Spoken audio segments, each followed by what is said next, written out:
Aku Nisa, Aku Ami, and welcome to Ngopi Dedikasi, ngobrol santai penuh inspirasi.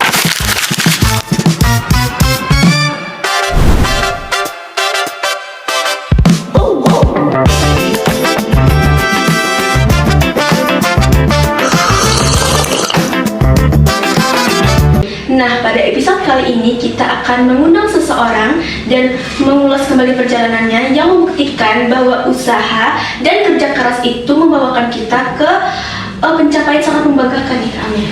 Betul sekali Nisa, tentu saja perjalanan kita menuju prestasi itu tidak selalu mudah ya.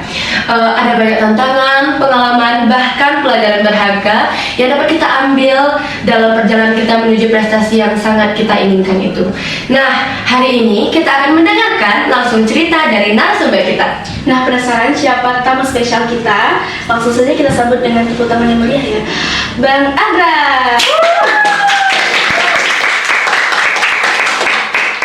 Bang Agra, selamat datang nih di podcast Ngopi Dedikasi. Iya, terima kasih ya atas undangannya. Nah, Agra ini merupakan Ketua 1 OSIS SMA Negeri 1 Sungai Penuh pada masa bakti 2024-2025. Dan juga Agra ini berhasil terpilih sebagai Duta Generasi Hijau tahun 2026. Wah, luar biasa sekali ya. Semoga cerita dan pengalaman hari ini bisa menjadi motivasi untuk sobat dedikasi nih yang sekarang ingin meraih cita-citanya. Oke Bang Agra, sebelum kita mulai lebih lanjut, gimana nih kabarnya hari ini? Alhamdulillah hari ini lumayan hektik ya setelah tadi pagi pengumuman pelaksanaan program pra-JGH dan udah lumayan luasa kan, soalnya aku bisa mulai fokus ke yang lain ya, salsi nanti ya mengerti itulah. Bagus. Menarik sekali ya. Nah, kita mulai ke pencapaian terbarunya Abang nih, yaitu terpilih menjadi salah satu Duta Generasi Hijau 2026. Nah, apa sih yang membuat Abang tertarik untuk mengikuti Jambore Generasi Hijau? Nah, tentunya kalau kita udah ada di kelas 12 ya, kalau kita udah di kelas 12 itu pikiran kita udah mulai berbeda.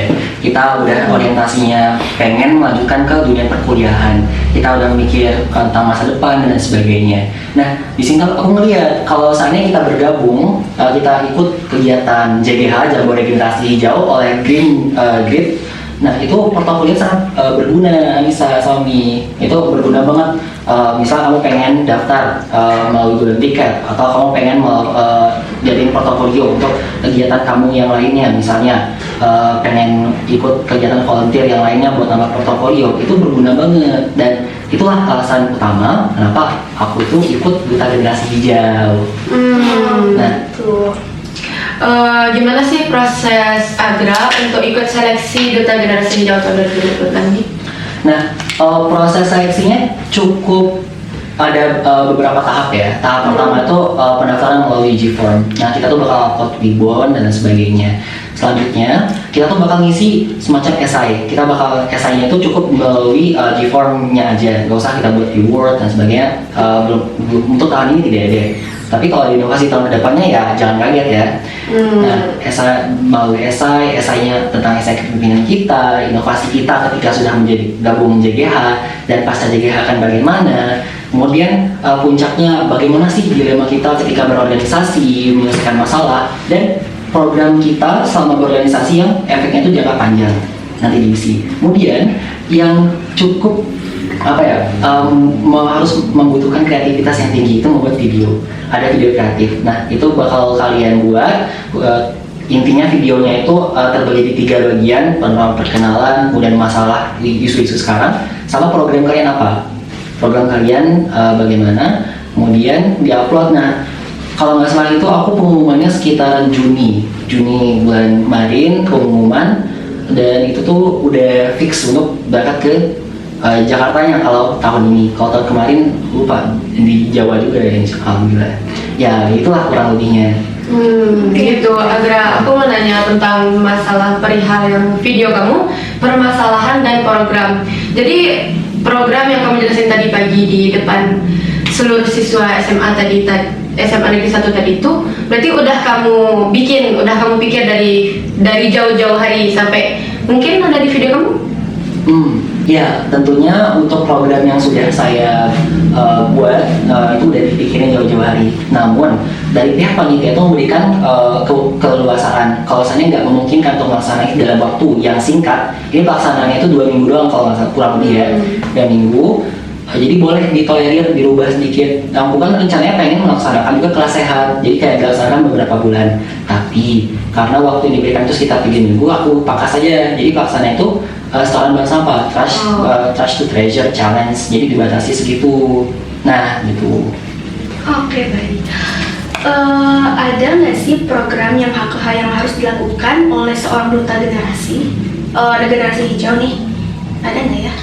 Untuk programnya itu nanti akan dilaksanakan, ada 2 program yang belum aku laksanain. Itu program waktu JGH-nya, itu kayak di Jakartanya dari tanggal 21 sampai tanggal 26 Agustus. Kemudian pasca JGH. Nah, pasca JGH nanti kami itu akan menjadi bagian dari Green Generation. Nah, makanya kami sebut generasi hijau di sini kan. Nanti akan ada SK-nya untuk tingkat provinsi, harus dikeluarkan surat keputusannya siapa yang menjadi ketua. Nah, alhamdulillah di Jambi ini yang terpilih itu tuh ada sekitar kurang dari 10 orang atau lebih itu nggak salah. Nah, kami itu akan bekerja sama untuk mengaktifkan generasi Green Generation di wilayah Jambi, terutama di wilayah Sungai Pun dan Kerinci. Itu bakal kami prioritaskan. Kalau terutama untuk saya, orangnya bagaimana ya, clean up misalnya, kerjasama dengan LH penanaman pohon, kemudian kan ada BSSA nih kayak bank sampah Sungai Pun ya, pada seperti itu. Kan terkait duta generasi hijau ini ada kaitannya dengan prodi yang akan kamu ambil di PTN nanti. Waduh, itu tentunya dalam waktu dekat kita bakal di TKA ya. Ya, jadi agak apakah berkaitan atau enggak? Ya, tentunya seperti yang aku sampaikan tadi kan, kalau pertimbangan aku untuk mengikuti kegiatan terutama kayak JGH, YSLC itu ada hubungannya dengan pemilihan prodi aku. Ada kok. Ada. Tapi masih prodinya masih secret Iya, ya? masih secret loh. Iya, jadi kita berharap yang terbaik aja. Oke, kita switch ini ya, apa sih namanya topiknya ya, Kita ganti biar vibes nggak ya. terlalu dar ya. Kita Iya. sambil ngopi ya, ngopi dengan kopi yang udah kami sediain. Agra boleh minum ya, Agra? Iya, ya. Oh ya guys, FYI, aku ini adalah besties satu SMP bersama Agra, namun memiliki ya pengalaman dan perjalanan hidup yang sangat amat berbeda ya. Iya. Tentunya ya betul. Selanjutnya kan kamu nih pernah ikut apa sih namanya OSIS dari SMP, mungkin SD ada OSIS nggak sih? SD ada, belum ada, belum. OSIS dari SMP. Iya. SMP kamu pernah menjabat sebagai ketua OSIS. Ini wakil presiden BES. Wakil presiden BES dan sekumnya nanti, sekum kelas 8. Di SMA kali ini kan kamu dapat ketua 1 Iya, OSIS Mansa. Terkait OSIS, apa alasan kamu ikut OSIS, ikut organisasi untuk menjadi pengurus inti OSIS kemarin? Di Semansa ya? Ya. Alasan aku bisa bagi di 3 bagian. Alasan yang pertama, awalnya tuh aku nggak pengen gabung OSIS guys. Aku awalnya masih bingung kan, pengen gabung OSIS atau enggak, pengen lanjut kelas 11 atau tidak, apa lanjutnya di kelas 11 aja. Tapi setelah aku diskusi bersama orang tua bilang, Agra, sebaiknya gimana kalau Agra tuh fokus aja ya kayak organisasi, lomba-lomba itu di atau lomba akademik itu di kelas 10. Nah, nanti di kelas 11 Agra bisa lepas ke organisasi dan fokus ke akademik, ke nilai itu di kelas 11 aja. Dari orang tua. Kemudian dari yang kedua itu dari dorongan teman-teman, karena dari angkatan kami yang baru masuk sekolah itu saya lihat banyak sekali yang memiliki Ketertarikan. Iya, ketertarikan gitu, cuman mereka belum mau untuk menyampaikan kayak pendapatnya bagaimana. Nah, di situ saya memiliki inisiatif gitu. Gimana kalau aku yang menyampaikan pendapat mereka ke pihak sekolah gitu. Nah, aku yang akan menjadi perwakilan dari kelas 10, karena kelas 10 waktu itu waktu itu pas banget ya sih, kayak berdekatan kan setelah MPLS, kemudian kan 1 bulan atau 2 bulan itu langsung seleksi OSIS kalau nggak salah. Iya, emang Ya. seleksi OSIS itu emang selalu mepet ya. Iya, Emang di awal iya, kita benar. kelas 10 tuh langsung ada pemilihan OSIS. Iya, bener kan. Nah, itu dua alasan utama. Kemudian alasan ketiga, aku pikir kalau mau jadi ketua OSIS itu banyak banget pintu yang bakal kebuka untuk kita. Ada misalnya jalur IPB, kemudian kalau nggak salah aku lihat UNER dan beberapa universitas lain itu membuka pintu untuk kita dan bisa juga jadi portofolio untuk kita. Misalnya kamu pengen lanjut di PTN atau PTLN di perguruan tinggi luar negeri, itu bisa juga kita mau portofolio ini. Ya kurang lebih itulah alasannya. Baik. Selama abang mengurus di organisasi nih, Ya. pastinya ada beberapa pengalaman dong. Nah, pengalaman apa saja yang berkesan nih menurut abang ketika menjadi seorang ketua OSIS? Nah, pengalaman paling berkesan aku itu kebetulan ya, kami di panitian OSIS pada 2024-2025 itu menjadikan kayak pembagian jobnya itu cukup rata. Jadi kayak ketua umum itu bakal nge-handle kegiatan yang gede banget kayak pensi. Nah, kemudian ketua satu itu bakal nge-handle misalnya ya MPLS ini kayak lumayan gede juga kan. Nah, kemudian ketua dua itu kan nge-handle LDK dan LOS. Aku berkesempatan untuk meng-handle kegiatan MPLS karena aku terpilih menjadi seorang ketua satu OSIS. Di situ aku menjadi ketua pelaksana. Kemudian di waktu ini aku pikir hektik banget. Kenapa? Karena pelaksananya itu tuh kami rancang kayak jauh hari banget gitu. Nah, kami pelaksananya itu sebagai contoh setelah selesai ujian itu kami udah mikir-mikir nih kayak ini kegiatan mau gimana. Kayak kami udah mikir kayak panitia tuh mau bagaimana sih sebenarnya. Prepare dari jauh-jauh banget. Iya, kami juga coba untuk prepare. Nah, karena kami tahu cepat atau lambat ini bakal keluar. Ini arahan dari sekolah atau bakal ada. Nah, terlebih kalau sesuai aturan dari Permendikbud kalau nggak salah itu OSIS itu sebagai fasilitator sekolah. Nah, kami mencoba untuk siap gitu karena kami itu akan menjadi tempat pertama agar adik-adik itu tuh siap untuk masuk ke Semansa. Mereka terbiasa dengan budayanya. Dengan lingkungan SMA. Ya, itu dengan lingkungan SMA-nya. Di kegiatan ini kami itu laksanakan kurang lebih kalau kurang dari seminggu, kayak 2 pra, 3 pelaksanaannya kalau nggak salah, kayak 3 pra, 3 pelaksanaan, aku lupa juga waktu itu. Nah, di situ kami laksanakan, kemudian alhamdulillah bisa selesai dengan baik. Nah, pada saat ini karena aku jadi ketupel, nah aku yakin mungkin panitia kewalahan juga ya, karena perencanaan banyak banget nih. Kami coba melakukan rapat, kami melakukan diskusi yang memang coba prepare kalau misalnya kegiatan seandainya if like something going down the hill gitu, kayak nggak sesuai kan, apa yang harus kita lakukan. Nah, itu yang paling berkesan bagi aku untuk di OSIS, selain kegiatan misalnya evaluasi gitu ya. Kalau di organisasi siapa sih yang setiap tahun itu pasti melakukan evaluasi. Ya, evaluasi itu intinya ada kegiatan atau enggak selalu evaluasi. Benar, evaluasi itu tempat kita menyampaikan kata-kata terdalam kita, apa yang pengen kita sampaikan untuk menjadi lebih baik ke depannya, bahkan sampai nangis dan sebagainya. Itu wajar banget. Masalah. Iya, sampai nangis itu wajar banget ya antara anak organisasi. Ya, MPLS dan juga evaluasi tadi. Kemudian kalau diurutin lagi ya ada, cuman kan cukup yang ini kan yang paling aja. Ya, gitulah. Pastinya tuh kayak tantangan yang kamu hadapi, kayak menghadapi yang kamu bilang tadi. Kalau misalnya ketua satu OSIS itu bagian menghandle kegiatan MPLS, yang kegiatan MPLS itu kan cukup besar. Iya.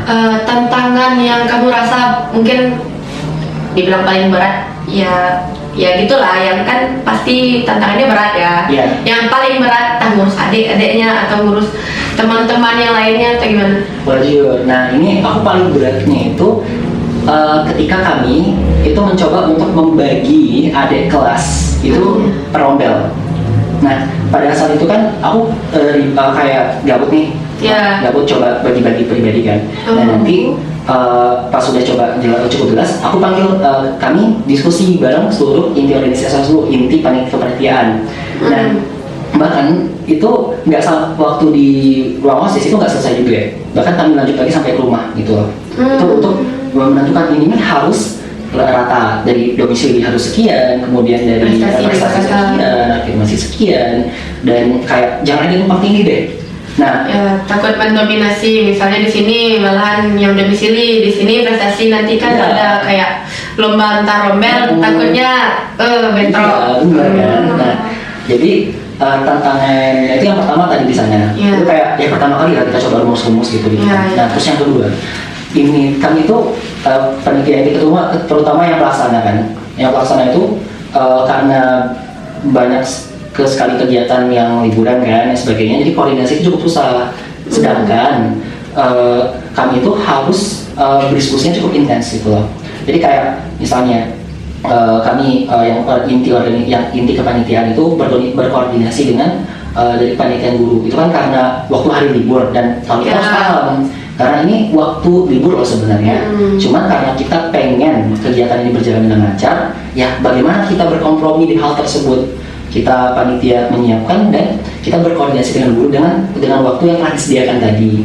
Ya, tantangannya itu kalau untuk pelaksanaannya alhamdulillah pada tahun kemarin itu panitiaannya itu luar biasa sekali. Kayak bisa berjalan dengan lancar walaupun mungkin ada sedikit kendala.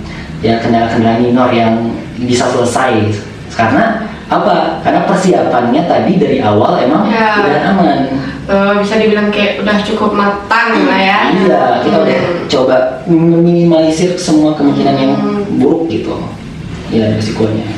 Nah, di sisi lain nih, gimana caranya abang itu bisa membagi waktu antara waktunya untuk belajar dan waktunya untuk mengurus organisasi OSIS? Gimana sih? Oh iya, hot question banget ya. Ya.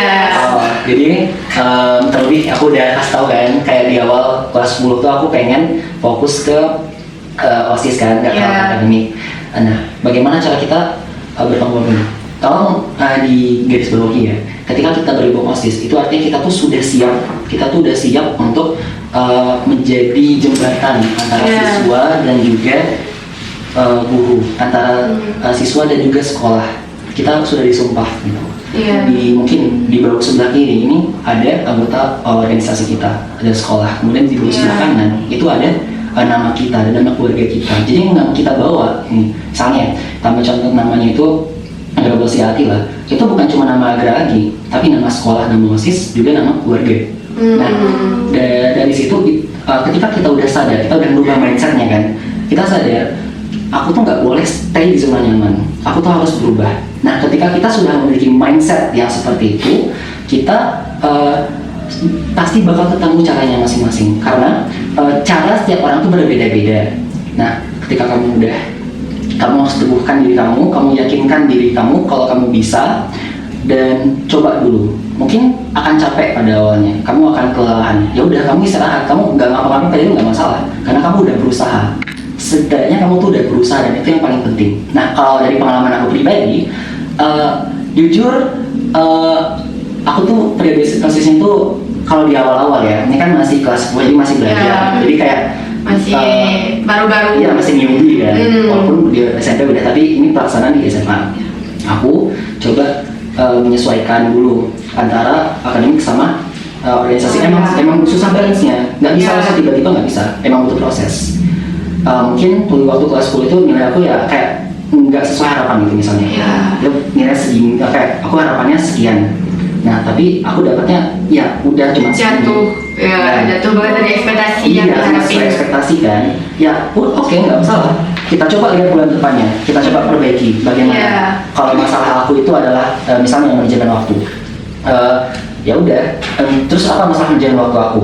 Aku gara-gara karena ada HP, karena aku misalnya kecanduan scrolling IG misalnya. Ini masalah kita semua kan. Ya udah, aku buat target harinya harus ngapain. Setelah aku ngapain itu, aku bakal coba jauhin HP. Kayak HP itu taruhnya di luar gitu sementara. Nah, nanti setelah selesai aku ngerjain target aku, baru deh aku ambil HP-nya lagi, aku batasin. Tapi jangan kebablasan gitu. Ya kayak batasin juga. Selesai, udah lanjut lagi besok. Nah, jadi ya seiring dengan berjalannya waktu, kamu bakal tahu apa masalah kamu, selesaikan masalah dulu, baru kamu bakal dapat hasilnya. Nah, begitulah cara menyeimbangkan antara akademik sama organisasi atau akademik tadi, sehingga kamu bisa dapat hasil terbaik. Itu intinya berproses dulu. Oke. kamu kan berhubung dari organisasi OSIS ya. Iya. Apa pesan kamu untuk siswa kayak anak kelas 10 atau anak kelas 11 yang pengen gabung OSIS tahun ini? Karena OSIS itu berat ya, itu tuh kita kayak emang harus memberikan hidup waktu ya, hidup waktu selama SMA, mungkin selama 1 tahun periode untuk sekolah gitu. Ya, jadi aku pernah dengar hadis kan, innamal a'malu binniyat. Jadi sebelum kamu melakukan sesuatu itu, kuatkanlah niat kamu, tentukanlah niat kamu.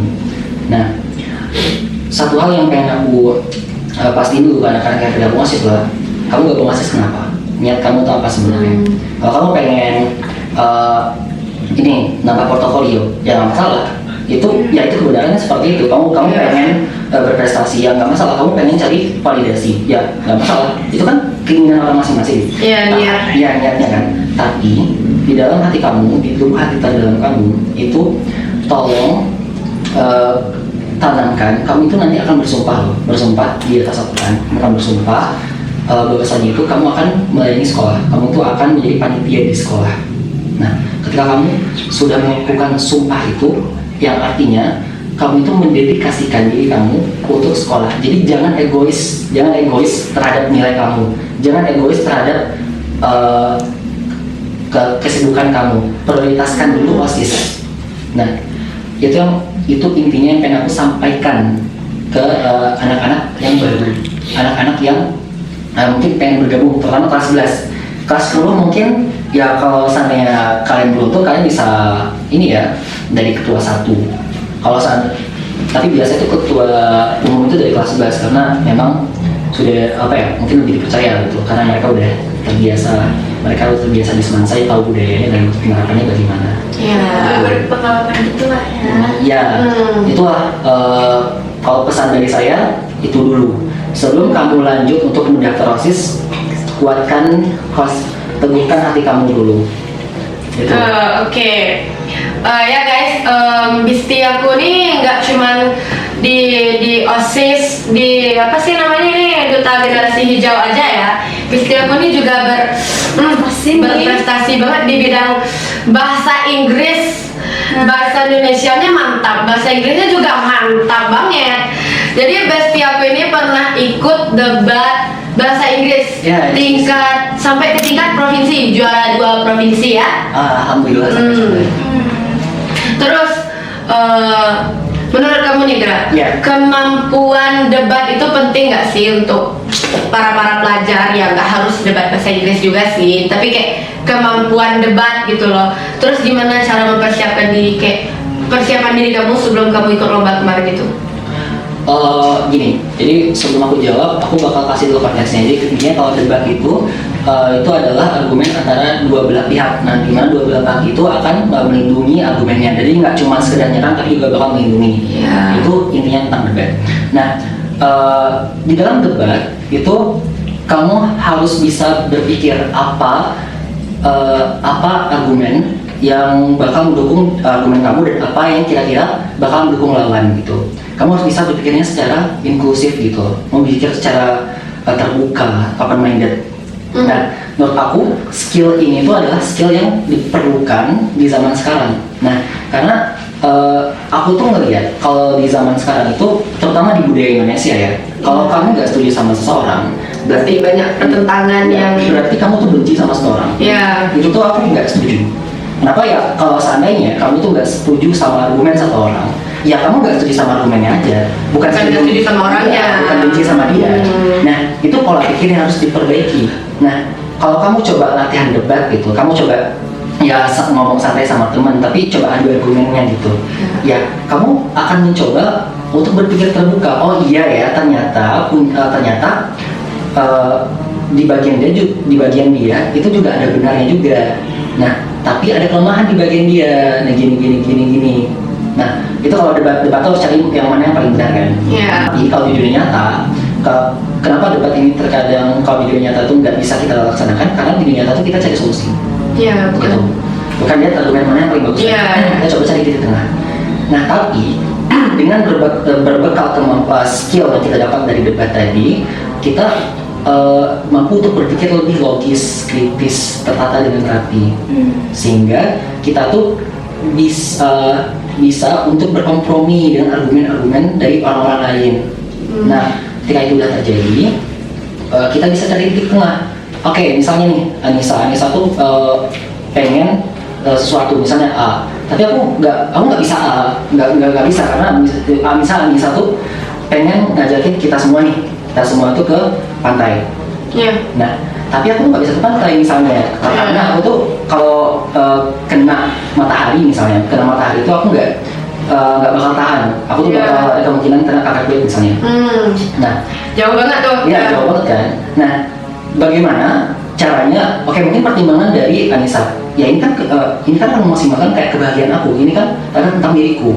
Nah, tapi nanti Anissa juga bakal mikir, oh ya juga ya, tapi kalau seandainya aku memaksakan kehendak aku doang yang bahagia. Ya, kasihannya.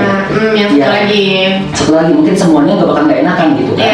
Nah, sedangkan Agra dia juga bakal mikir, oh iya, kalau seandainya aku cuma peduli sama ini kesehatan aku gimana pun ya, gitu. Kesehatan aku dan memaksakan orang lain nggak ikut, ya itu nggak akan ada manfaatnya gitu loh untuk semuanya. Mungkin ya kalian bakal tetap bersama aku bakal tetap bahagia, tapi bagaimana dengan kalian? Apakah kalian peduli? Apakah kalian bahagia?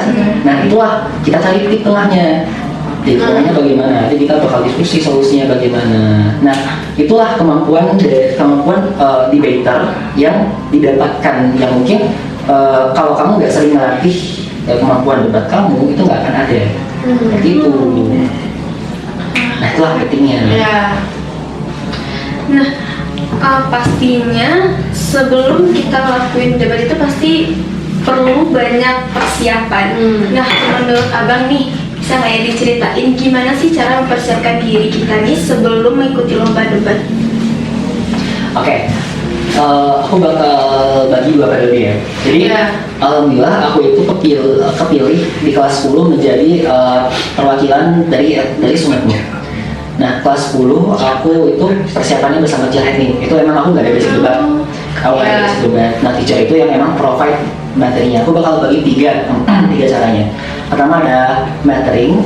Mentoring itu kamu cari info, cari kayak baca-baca yang berhubungan sama debat materinya. Kemudian yang kedua, kamu itu ya coba building case bagaimana? Itu kamu coba tulis ide kamu yang runtut. Ya, bikin poin-poin gitu. Ya, bikin poin-poinnya jangan tulis semuanya. Tapi kalau masih belajar ya tulis semuanya nggak apa-apa. Perlahan kita bikin poin-poinnya.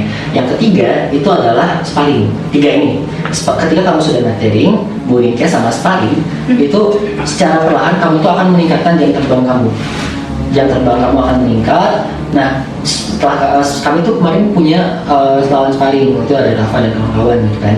Rafa itu dilanjut tahun depannya. Nah, alhamdulillah setelah melalui sesi knockout dan sebagainya kami berlanjut. Nah, intinya kalau pelaksanaannya tiga ini. Dan kalau bisa ada judge-nya. Kalau bisa ada kayak pelatih atau yang bisa menilai, oh kamu kurangnya di sini. Bagus, karena kami waktu itu ada teacher agar kamu nggak bisa bawa ini karena ini bakal membunuh argumen kamu, teman kamu nggak bisa bawa di sini. Nah, butuh itu. Nah, 4 ini aja dulu. Kalau nggak ada judges ya sparring itu kayak kayak pilihan kedua. Nah, intinya seperti itu. Kalau di periode 2, aku kan ada pengalaman jadi debater di waktu run up juga kan. Nah, itu aku bantu teman-teman aku kayak Rafa, Ratu, itu kan tim nih. Dan kami berhasil bawa nama semasa di Jambi sampai dapat juara 2. Nah, ya seperti yang tadi aku sampaikan, cuman bedanya kali ini kami lawan sparringnya lebih kuat lagi. Karena kami udah lawan sparring ini kami tentukan jauh-jauh hari dan kami memang siapkan untuk tahun depannya lagi. Nah, jadi mereka insya Allah udah siap dan kesannya memang sparring yang sebenarnya gitu, saling belajar. Ya, itulah persiapan untuk kami. Selain ya, tambahannya itu adalah kami bimbingan dengan ada salah satu guru luar biasa kami yang juga berhasil membawa Jawa Timur Jateng gitu ke peringkat 3 nasional tahun 2024 atau 2023 kalau nggak salah gitu. Nah, ya itulah pelaksanaannya. Emang prosesnya kamu harus kuatkan gitu. Iya. Nah, berprogres. Pelajaran berharga yang kamu dapat waktu debat, kayak misalnya kan lawan debatnya kan berat, tapi ternyata ya kayak entah mungkin ada di antara kalian gitu loh, kan materi debat tuh udah ditentuin pas lomba itu, atau emang kayak sebelum lomba udah dikasih materi itu gimana? Kalau buat Jambi nggak ada, cuman kalau buat kayak Jateng, kalau nggak salah ya Jawa Tengah, tapi kan nggak diacak. Iya. Nah, ya gitu mungkin komprominya. Ya. Pelajaran berharga apa yang kamu dapat dari kegiatan debat kemarin yang pernah kamu ikuti lah gitu? Pelajaran berharganya itu adalah nikmati proses. Nikmati proses. Ya, karena kalau kamu ketika kamu tuh berproses, kamu berusaha untuk mencapai sesuatu, kamu itu bisa ataupun tidak bisa mencapai target tersebut, ya kamu akan tetap bahagia, kamu akan tetap enjoy kan prosesnya. Kamu tuh nggak akan down, nggak akan mungkin sampai ke tahap pengen bunuh atau misalnya. Oh jangan dong, itu jauh banget tuh ke situ. Iya, misalnya itu dikat aja misalnya seperti nah kalau udah sampai sana itu nggak baik.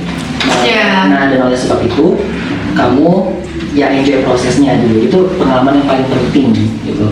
Oke. Dari kayak kita tuh harus kayak enjoy my life gitu ya. Ya, betul. Nggak kerasa ya sobat dedikasiku semua, obrolan kita hari ini tuh udah sampai di penghujung banget nih. Semoga cerita, pengalaman, dan pesan yang telah dibagikan oleh bestiaku ini, Agra Bolsi Atila, dapat menjadi inspirasi bagi kita semua. Dan ingat ya, pencapaian selalu dimulai dari keberanian untuk mencoba dan kemauan belajar dan semangat untuk terus berkembang ya. Kita nggak boleh kayak down di situ, udah lihat proses tuh kayak langsung ini kayaknya aku nggak bisa, down lah. Nggak boleh gitu ya, kita harus kayak beramat lah, coba aja terus gitu. Jadi kalian tuh jangan pernah ragu untuk mengajar mimpi kalian. Dan juga kami berterima kasih kepada Bang Agra nih yang sudah bersedia hadir pada hari ini dan berbagi cerita bersama kami di podcast Ngopi Dedikasi ini. Semoga pengalaman telah dibagikan hari ini bisa menjadi motivasi dan semangat baru nih bagi sobat dedikasi yang mau meraih cita-citanya nih. Nah, dan tentu saja terima kasih kepada sobat dedikasi yang setia menyaksikan episode kami kali ini dari awal hingga akhir ya, walaupun banyak ya gitu-gitu ya. Dukungan kalian itu akan menjadi semangat bagi kami untuk terus menghadirkan episode-episode yang lebih dar ya selanjutnya, dan menginspirasi tentunya dan bermanfaat untuk kita semua. Ya, jangan lupa untuk terus ngikutin episode-episode lainnya karena masih banyak kisah, pengalaman, dan inspirasi yang menarik dari narasumber yang hebat lainnya nih, dan sangat sayang untuk dilewatkan. Nah, kita closing aja nggak sih? Udah ini aja. Oke guys, aku Amin, Aku Nisa. sampai jumpa di episode selanjutnya. Tetap semangat, Terus berkarya dan terus menginspirasi. Sampai bertemu kembali di Ngopi Dedikasi.